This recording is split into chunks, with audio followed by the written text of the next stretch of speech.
To another episode of Bubbles and Beyond. I am joined today, very excited to be joined today by Schalk Joubert. You may know his face from around town. He's been gigging a lot, and lately a lot. But we'll get into that. Welcome, Schalk. Thanks, Candice. Thanks for joining us. Nice to be here. So tell us, who is Schalk Joubert? Where do you come from? Where do you live? What's the situation? I would probably say born, bred and buttered Stellenbosch. The only thing I didn't do is I didn't go to school here. I was born here and I went to school in the northern suburbs and then Pretoria for 4 years and came back in 1994 already. So ever since I've been here, and most people would probably know me as a bass player or a musical director or producer. I'm quite involved with soundtracks and putting shows together, but everything music related. So amazing. So have you been playing in Stellenbosch? We'll get to all the rest of the stuff, but the playing music, have you been playing all these years in Stellenbosch? And the reason I'm asking is what is kind of like the music landscape here in Stellenbosch? Is there a gig culture? Is there enough venues? it changed a lot over the years. When I started out in my first year, I did a BSc in psychology and biochemistry, physiology. So, and as a first year student, I started playing with one of the first bands I had was a crazy band called the Wild Possums, and Adrian Brandt from Springbok Musicals was in the band as well. And very quickly we had this strange cult following, and it attracted the attention of Koos Kombuis. So I started playing with Koos Kombuis as a first year student, and then Valiant Swart saw me play with Koos Kombuis, and we ended up having a conversation. I ended up playing on his first record called The Mystic Boer. And it was, after that I very quickly got propelled into the local South African music scene. There was also a very exploding era. A lot of festivals started. Oppie Koppie, Up the Creek was around, but all these festivals started popping up. The arts festivals and Klein Kruger Festival in Oudtshoorn, Art Club, all these things. So it was a very booming era for an emerging musician, and there was due to the natural landscape of South Africa trying to figure out who and what it is, there was a lot of innovation. I felt like the music wasn't so prefab, and I had the privilege of working with a lot of very creative artists, people who wrote their own music, and there was a big scene all around the country, and very quickly I got the attention of some maybe national bigger players like Anton Goosen and so on. So it was quite a quick propulsion into a career. So I've always been based in Stellenbosch, but obviously you tour the whole country. And then I also started working with an American singer called Michelle Shocked. I used to spend a lot of years in America, about 6 months of the year, maybe more sometimes, touring with her. A lot of exchanges in Europe. And I released my own music. We did quite a lot of touring in the East. So there was a lot of traveling involved and back and forth. But yes, Stellenbosch has always been what I called home. I lived on Monte Rosso farm, almost next to Beyers Kloof, for 18 years. And that, I would say, was the longest I've ever stayed anyway. Okay.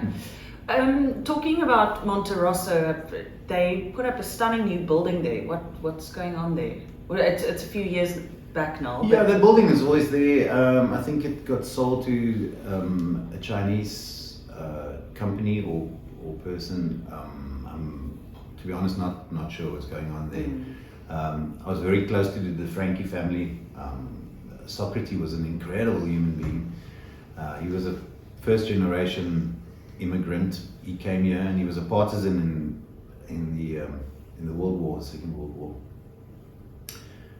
He was one of the only living partisans, because he was 14 years old when he joined the war. So I used to sit at night at his place and hear all these amazing war stories. It was a remarkable story how he came to South Africa. He eventually ended up selling or working in a fishing industry in Natal, and they're driving theatres, and eventually they sold all their boats to I&J, and he realized that television was going to come out, so they closed the drive-in theaters and ended up buying a wine farm here, single-handedly, turned it around, and they had a small family wine farm for many, many years. Formidable guy. Amazing. So, yeah. Would love to meet him sometime. Could be a nice someone to talk to and tell us stories. Well, unfortunately he's not around, but the family is. But they still got their house in Monte Rosa al Mare in the Cinque Terre in Italy, so I've been fortunate to go visit him. Oh, amazing. There, and the people there still know him. That's awesome. So tell us about outside of just playing music. What else do you have your fingers in? What keeps you busy? Raising kids nowadays, which is a full-time job. I mean, they've got so many activities. It's like there's one thing that you realize life's not about you anymore. So that I do. Pretty much everything I do is related to music in some sorts. Whether it's I do a little bit of teaching, education. I'm going to Mongolia now to give some classes again. They've got a big band there at the University of Ulaanbaatar that I'm going to work with, and going to be doing a couple of concerts, and with another friend of mine from Stellenbosch this time, Sima Mashazi, who's she's going to China for university exchange. I'm not 100% sure what, so she's going to come to Mongolia as well, and we're going to be presenting some South African music. That's great. Which will be quite exciting. That's great. That's amazing. Let's talk a little bit about the Woordfeest that just passed recently. What an amazing festival for this town. I mean, we all know how it's grown over the years, and it's become so popular, and it brings in so much tourism. How have you been involved? I know you've played here at the Bubbles Bar quite a lot, but how do you experience it as a musician? Yeah, the Woordfeest is a major part of my year. I mean, I was there when it started out in the, then it was called the HP Tom Theatre, and it was a one-night event. It was a Diernach event, so it started sometime in the afternoon and went till the next morning. And that was the Woordfeest. It was a one-day affair, and it's grown to the biggest arts festival in the country, due to a small but very dynamic team that saw all the potential in it. Over the years, many people were involved. And yes, I mean, this year it was quite crazy for me. I think I had something like 23 shows in 7 days, and wow, 3 times as many rehearsals and other things to organize. But it's always, that's something that I always like doing, being involved with many different projects. It's part of the nature of the instrument that I'm playing. If you're a bass player, you can switch between a lot of different genres, and also just, I've been in this industry for a very long time, so I've been working with people from classical music to jazz to rock to alternative Afrikaans to whatever. So for me, the Woordfeest it's like a landmark in my year. I have to plan for it a long time, because if you produce shows, I mean, it's going to take a lot of your time and attention, and then just to sort your calendar, not just for the playing, but also life outside of it. You're not completely off the hook for getting your kids to school and in bed at night, and buying school lunches. Exactly, all that. So yeah, it's something that's it's a big mark in my calendar, and it's wonderful, just the opportunity to bring people from all over the country and international people together in such a short space and time, and just to celebrate the arts. It's becoming harder and harder. People's lives are becoming busier and busier, and people have less and less disposable income. So when you have a team like that fights so hard to keep it alive, it really means a lot for the industry. Yeah, it's amazing. That Woordfeest team, it's just the work they do is just so incredible, and no, sure, it's very admirable. Yeah. Tell us, it might be a bit of a controversial question, but do you think that can musicians make a good living out of being a musician? It's a tough industry, and you've been in it for a long time, and I'm sure there's been ups and downs, but I'm sure there's many people who have dreams of working as a musician, and because it's their passion and they love what they do. Can you make a living from it, or is there always something else, or do you just have to hustle your way through to make it? No, I get it. They asked Frank Zappa years ago. Somebody said, "What advice can you give to young and upcoming musicians?" And he said, "Keep the day job." It's hard to answer that. I mean, my instinct would be to say no. You know, and that would be a controversial answer coming from me. I know what it takes on my side, and even for me, sometimes it can be a real battle. You know, I don't really know any musician that works more than I do. You know, and I know what it takes in order to do that. So there are ways of doing it. If you're doing something that hits a commercial niche that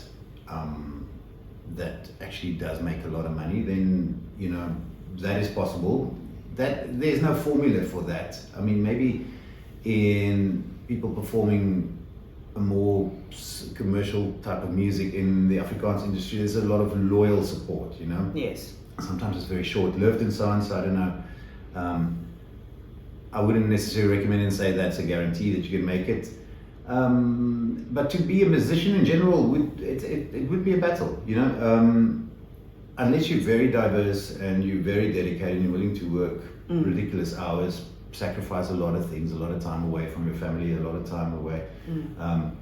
But you know, you do it because you can't help it. I mean, for some people, music isn't something you toy around with. It's like your life. It's your life, and it's the thing that does that choice. You know, it's like you can't help but to live in music despite all the challenges. You know, for me, something that I'm quite passionate about is and that I would like to get more and more involved with in the future is to help upstarts to create opportunities for people who has that same passion. You know, I've been talking to a whole lot of like-minded people in my industry, people who've been musical directors and producers and so on for a very long time, and we want to get a body of people together that can maybe allocate some funding to recognize these young talents, and not just young talents. You know, there are a lot of people who's got great ideas and projects, but it's sometimes a real battle to get it off the ground. And a lot of these great ideas and musicians, nothing comes from it. You know, so it's something that's in development and something that I'd be very passionate about to help create opportunities in the future. That's pretty amazing, and we have quite a strong feed coming from the university with all the wonderful departments. Yes, that's great. I mean, there are people like Ramon Alexander, what Felicia Lesch did all the time, you know, creating a good jazz department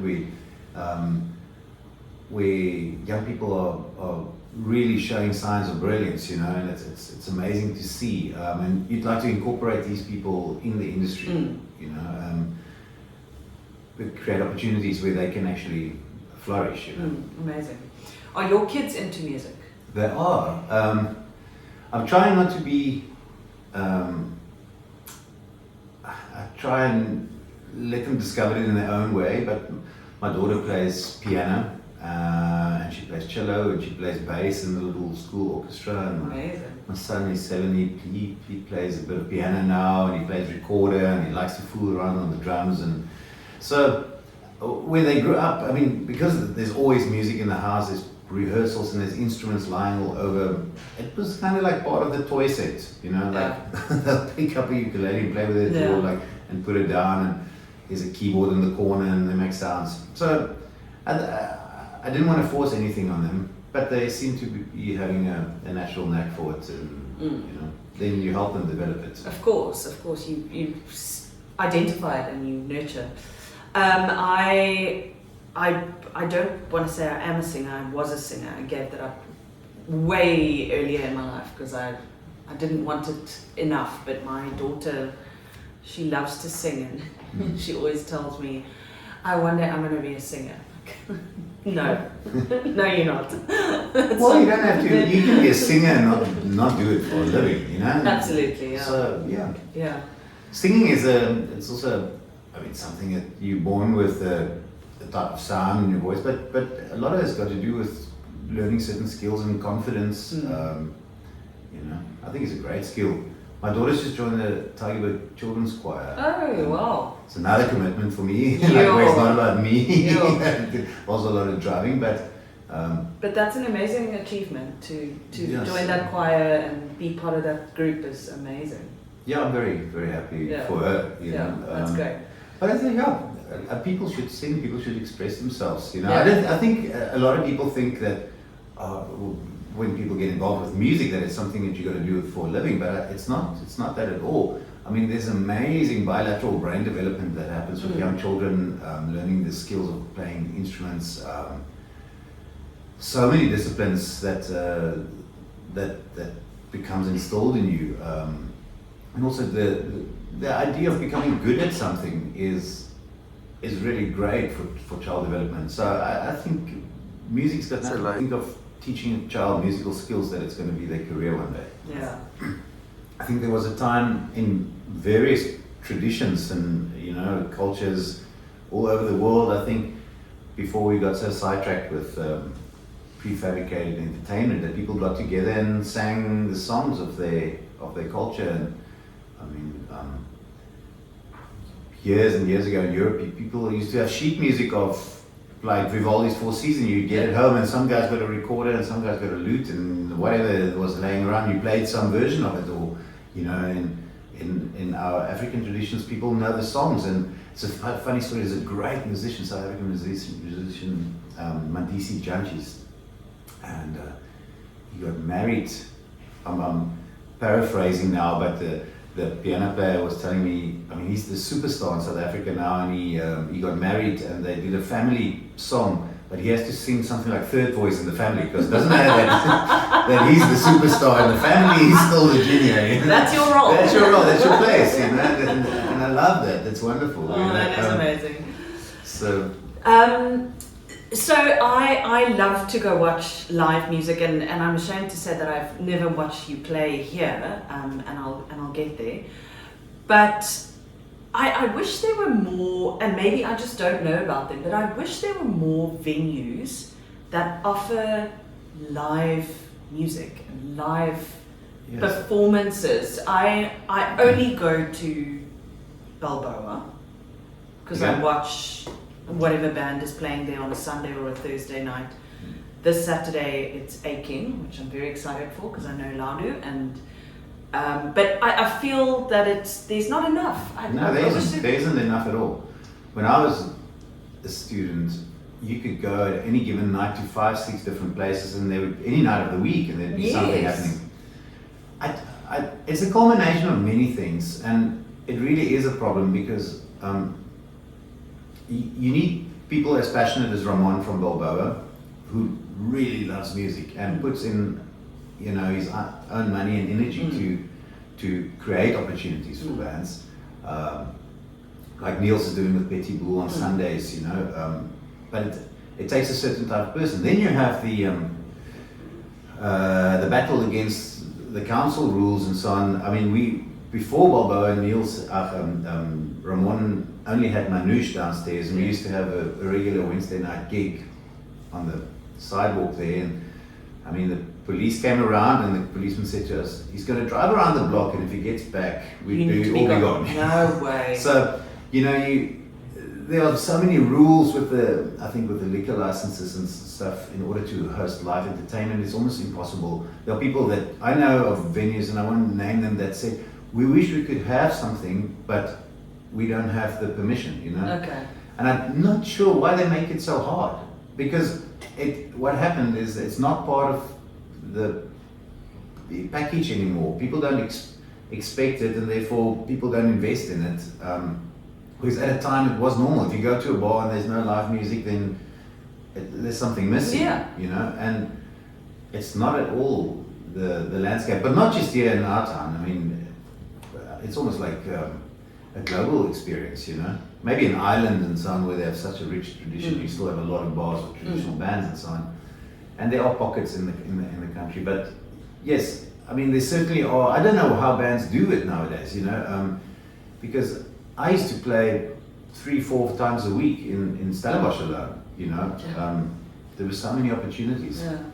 I guess it's this whole digital revolution that we've gone through. Everyone's online, and you sing a song online and you get 1 million likes, and then you get endorsed by some other brand, and that's how you make money. You just there's a quick being good at music is not a quick thing. I mean, a couple of years ago I saw that the big guitar company Gibson was going bankrupt. I mean, Gibson is like one of the most famous, and people from bands like Guns N' Roses to Led Zeppelin to AC/DC play Gibson guitars, and you go, how does a big company like that go bankrupt? And one of the problems is that kids don't invest in it anymore. They don't. It's a short attention span thing, and in order to become good at an instrument and to buy a really good instrument like a Gibson, you need to be dedicated to it, and that's why I would encourage to get back to teaching children music. It's just to have a long form art skill, something that you don't do in 16-second videos. So that part is worrying about the short attention span. There will always be young kids invested in it and so on, but I think it's just not part of how entertainment is presented to you. You get interrupted. I mean, I'm going to sound really old here because I am, I suppose, but before cell phones ruled anything, you made an appointment with somebody, you went out for the night, nobody interrupted you, and you had long conversations. You had elaborate conversations. You used to describe what your day was like and show them 5 little snaps. There's a great festival in Mozambique that we play every year called Strab, and when you go across the border, your phone stops working and you put it away, and after day 3-4 it's almost like the whole festival's got a different character. Like nobody's involved. It's so great. Oh, it's amazing. And the thing that really struck me always is like how elaborate people can become with describing things, and that's wonderful. Like it's almost like their vocabulary gets enhanced 5 times because they suddenly have to think. And it's like it's not just awesome and whatever.